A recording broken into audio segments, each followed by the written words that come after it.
Kung bibigyan ako ng isang pagkakataon, itama ang lahat ng mali kong desisyon. Lalo na sa mga taong may mabuting intensyon, di magdadalawang isip, babaguhin ko ngayon. Kung bibigyan ako ng isang pagkakataon, ayusin ang lahat ng nasirang relasyon. Lalo na sa mga taong may mabuting intensyon, pangakong di na babalik pa sa dating sitwasyon.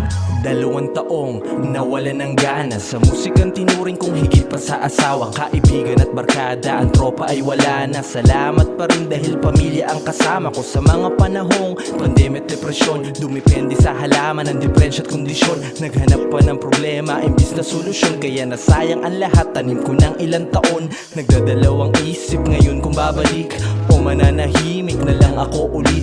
Hindi mawawala, meron pa rin galit sa mga kasalanan kong nagdulot ng sakit. Pasensya at patawad ay hindi pa rin sapat, pagkat ang utang ng loob ko ay hindi pa rin bayad.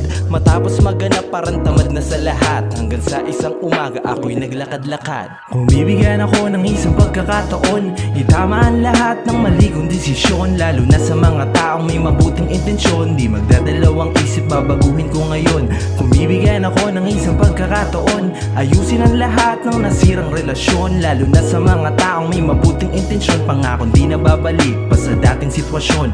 Halos ay ilang araw nang walang tulog at mukhang palagi lang lutang, nang minsang maupo sa gilid ng daan, umiyak sa kawalan hanggang bumuhos ang ulan.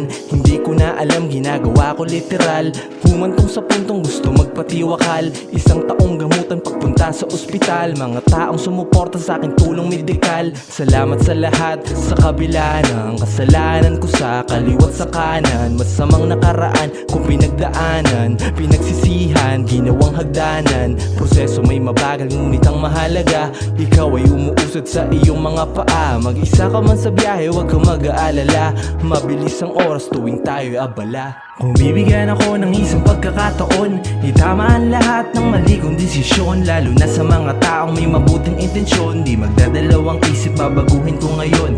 Kung bibigyan ako ng isang pagkakataon, ayusin ang lahat ng nasirang relasyon. Lalo na sa mga taong may mabuting intensyon, pangakong di na babalik pa sa dating sitwasyon.